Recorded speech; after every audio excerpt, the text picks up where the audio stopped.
Teen Titans is a one-of-a-kind show that was taken way before its time. The show follows the titular teen team as they fight crime and grab a slice after, which is actually an apt description of an episode's plot, but also just a valid description of this series in general. The series towed the line between serious and silly and did so flawlessly. Its tone contrasted from episode to episode, yet it never felt like it conflicted.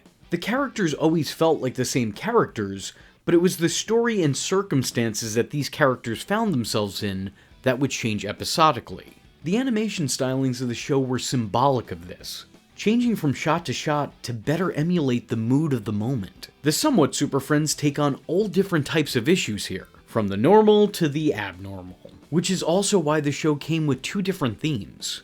Or, well, more accurately, two different versions of the same theme, having the English iteration of the song being used for more serious episodes, and the Japanese iteration being used for the less serious, more fun-oriented episodes. Although after rewatching the first season, I can say that wasn't always the rule. Teen Titans transitioned between these two tones perfectly, with every story, no matter how dark or light they kept things, never once feeling out of place in their own canon. Which is why I think I've always taken issue to the show's follow-up series, where it feels like they're only speaking to one side of these very three-dimensional characters, but that's a story for a different video. The team consists of the likes of its leader Robin, an acrobat turned orphan turned sidekick turned standalone hero turned leader of a superhero team. Being that he's the Dark Knight's junior protege, he is without a doubt the most disciplined of the bunch.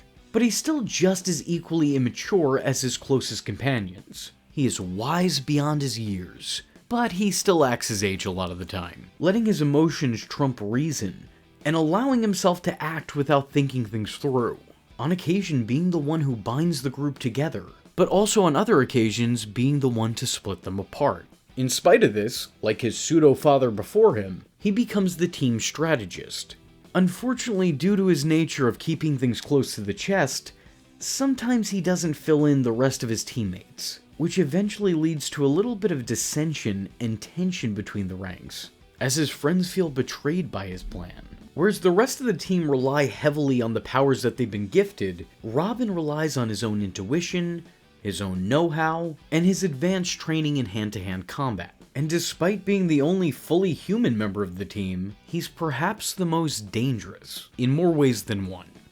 Then you have Starfire, who really acts as the heart and soul of the Titans. Being a foreigner to the planet, she's still not fully accustomed to all of Earth's customs, and like the rest of the team, is still learning as she goes along, though she has a considerably bigger amount to try to figure out. She can be overly oblivious and completely naive, but she's by no means stupid. She makes mistakes, but never fails to learn a lesson from them. Starfire may not always be able to offer up understanding, but she is never shy of showing someone compassion. That being said, those who encounter her would be wise not to take her kindness for weakness, as this is one alien that packs a punch. I am sorry to disappoint you, but I am stronger than I look.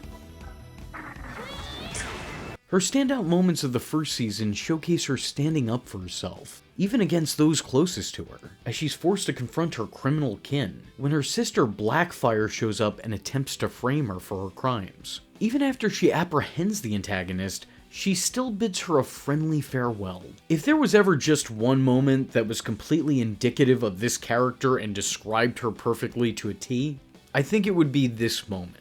Farewell, sister! Although you did betray and attack me, it was still very nice to see you. In complete contrast to Starfire is the team's only other female member, Raven.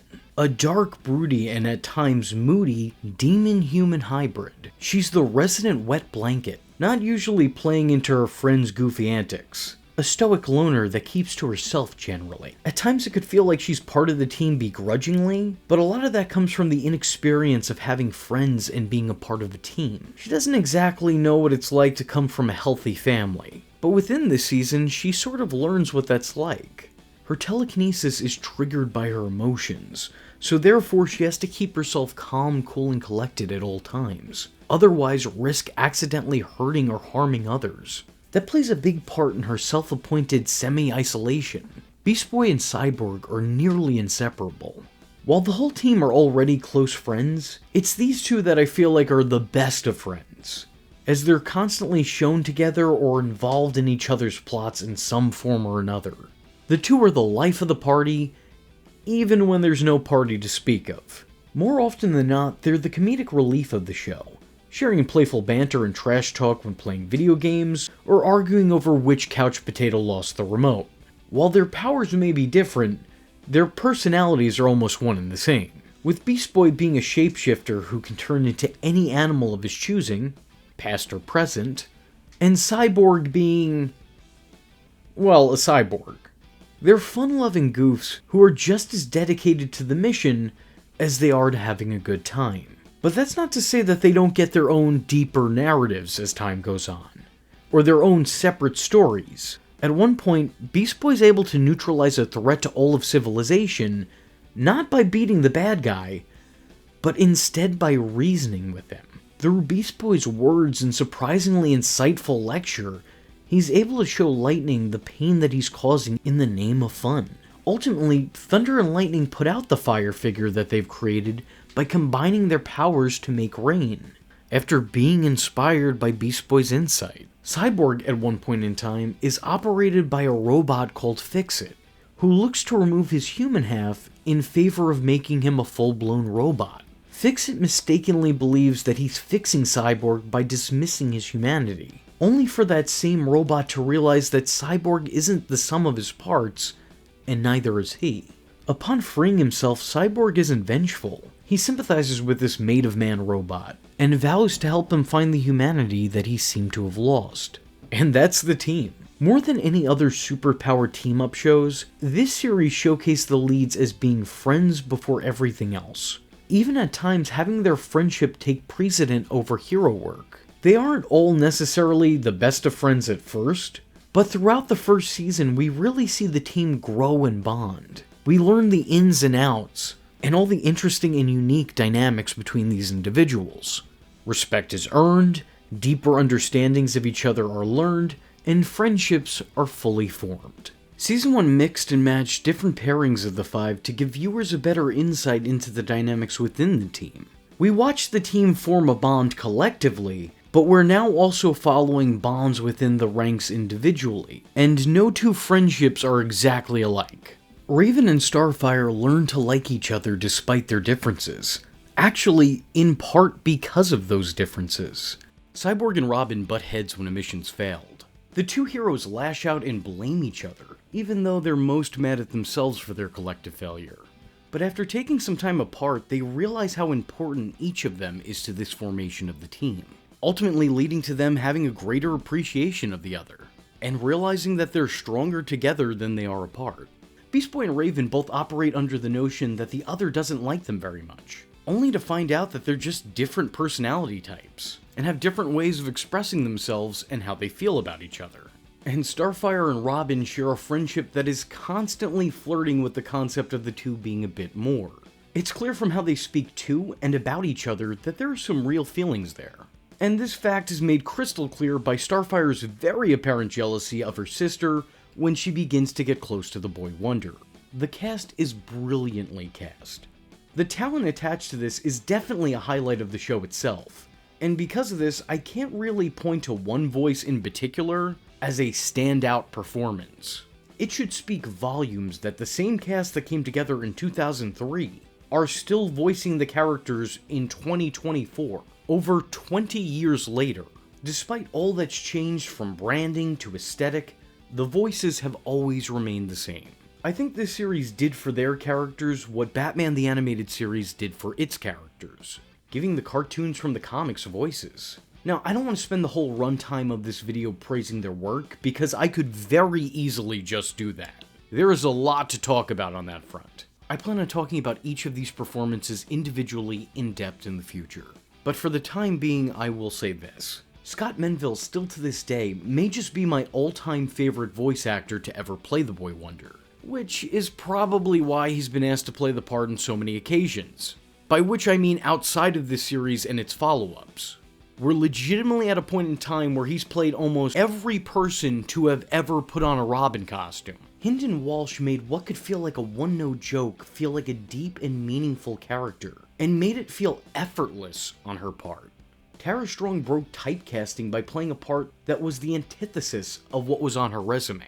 It's weird to think that the same woman who's playing Raven also played Harley Quinn and Bubbles from the Powerpuff Girls. These characters are night and day.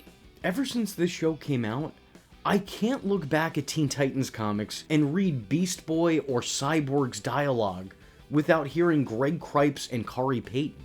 Much like Scott Menville as Robin, Greg Cripes has gone on to play Beast Boy in other media, playing the part again in Young Justice. Whereas Khary Payton has played Cyborg in the DC Superhero Girls show, the Injustice games, Lego movies, Justice League Action, and Batman Unlimited. They just are these characters for me.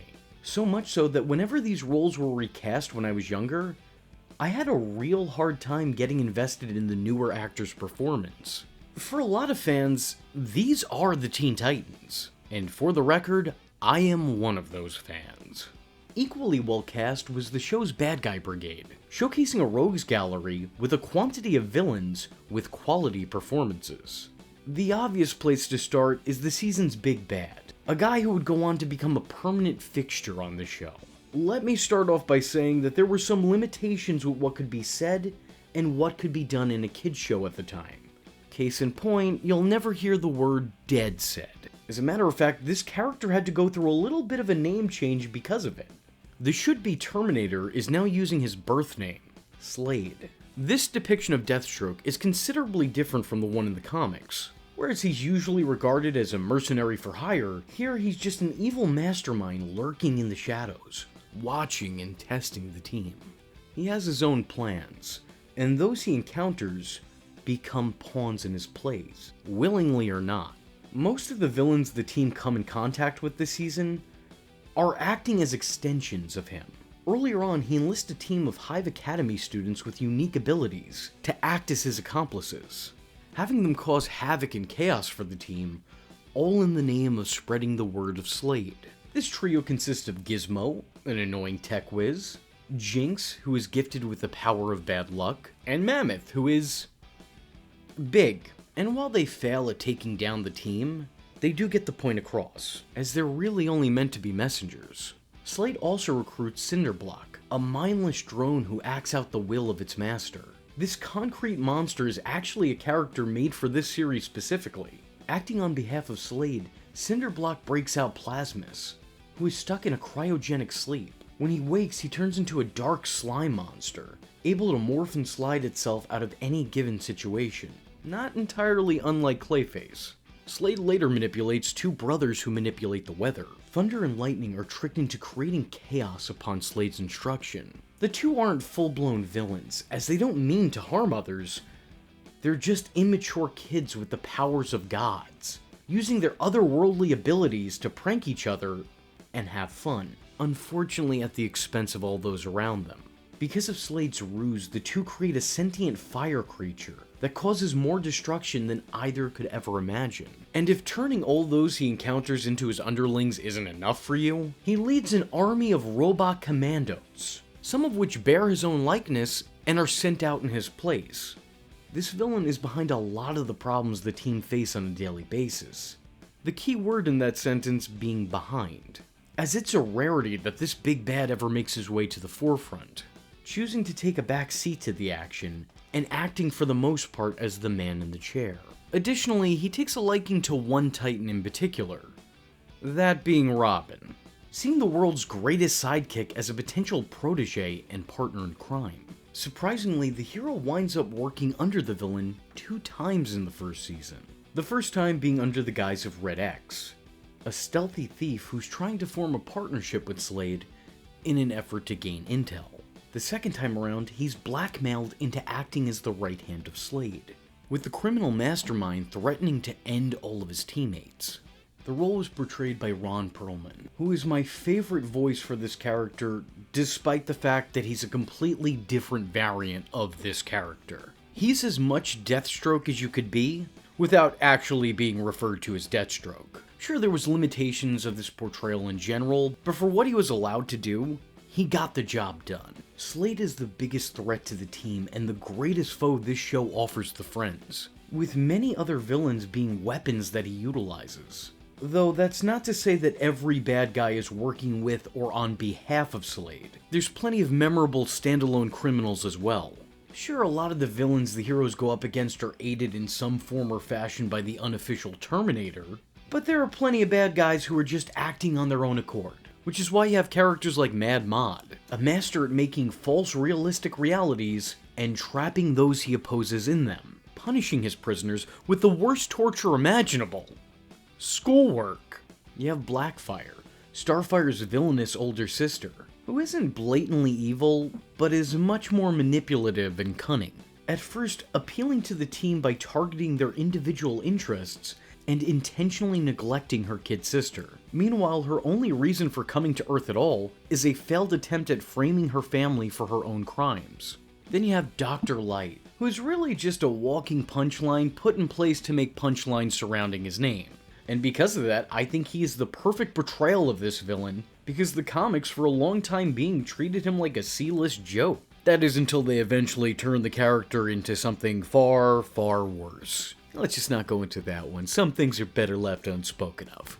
Ironically enough, that's an area that I don't want to shed too much light on. We're given a glimpse of Raven's demonic father, Trigun, whose only place in the story for this season is to give some insight into his daughter's development. He'd later go on to be utilized in a much, much bigger capacity, which we'll hopefully get into eventually. But here, the demon with godlike abilities is merely trapped in his daughter's psyche to provide some background into Raven's narrative. There's also the villain Overload, but all I can really do is show you this character because I don't really know what else you could say about him. He's an electric idiot. The first season also introduced audiences to the concept of honorary titans, other heroes who were accepted by the team, but didn't necessarily share a roof with them. The team inducts Aqualad into the Young Justice Squad after meeting him on a mission. This underwater hero and Beast Boy constantly clash, as both heroes look to utilize their underwater abilities to take down the villain Trident. Throughout their time together, they step on each other's toes. Or, I guess in this case, more accurately, fins. Only being able to achieve their end goal when they stop fighting amongst themselves and start working together to fight the enemy, combining their powers to get one over on this underwater nemesis. To this season's credit, it introduces not only a lot of characters that were created by the comics, but a lot of characters that were custom to the show itself. I mentioned Cinderblock before being an all-original creation for this series, but he's far from the only one. You also have Mumbo, a twisted magician who juggles incredible power with unbelievable cheesy antics. And as someone who has a fondness for Sid and Marty Krofft, the character has always reminded me of a character from the show Lidville, what with being a bad magician who uses a top hat with omnipotent power. But back to the matter at hand, the fact that this role was played by Tom Kenny really only endeared me to the character further. But most fascinating and frightening of them all has to be the Puppet King, a wooden dummy that would give Slappy goosebumps. He is deeply unsettling, more than any other evil ventriloquist doll in all of media, and I stand by that. From his deranged appearance, to his vaguely Peter Lorre-esque voice and slow delivery, to his episode's plot, he just makes my skin crawl, and I love it. In his first episode, he turns the team into marionettes, while puppeteering their actual bodies to do his dirty work. The actual team are left helpless, completely unable to move on their own. All they can do is cry out for help.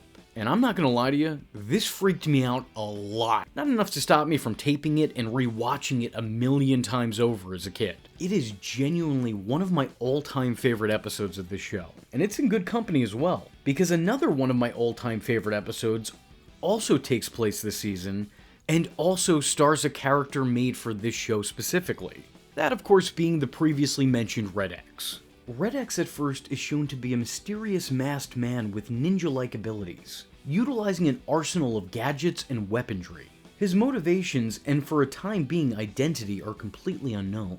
And I think because of that, it sort of gave the character a real Boba Fett vibe. The less we knew about him, the more mystique there was to this act. He was the cool unknown.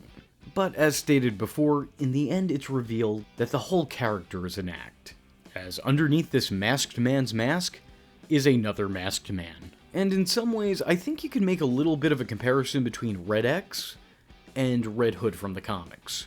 I'm really appreciative that I got to rewatch the first season in my adult years, because it gave me the chance to fall in love with it all over again. It's amazing just how great this series was from the very start, with its introduction, its first season, quite possibly being one of, if not the best season in the entire series.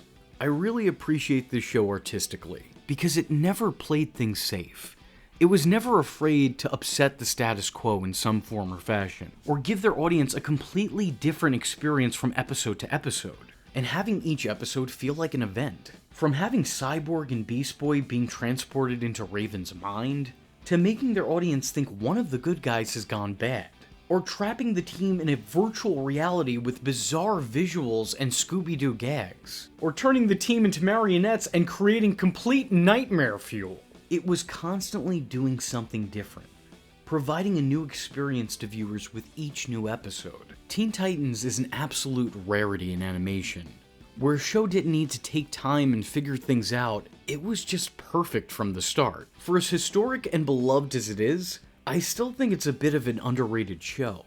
And unfortunately at this point in time, I feel like it's been overshadowed by an inferior version of these characters. With that being said, if you haven't seen this show, or you haven't seen this show in a while, I'd highly suggest rewatching it. It is a constant source of entertainment, and it never gives you the chance to look away. And if you enjoyed this video, and be interested in seeing me take a look back at the show's second season, let me know in the comment section below by leaving a comment saying, "Remember the Titans! I am vengeance. I am the night, and that was V Infuso. Just remember, if you're not tuning in, then you're missing out." So, if you like the words that came out of his mouth hole, and you too would like to become a V-generate, don't forget to like and subscribe.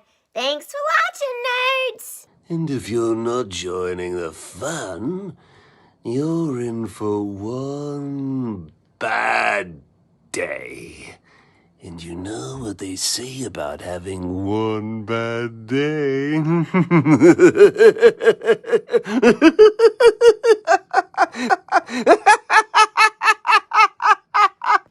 Catch him next time. Same bat time. Same bat channel.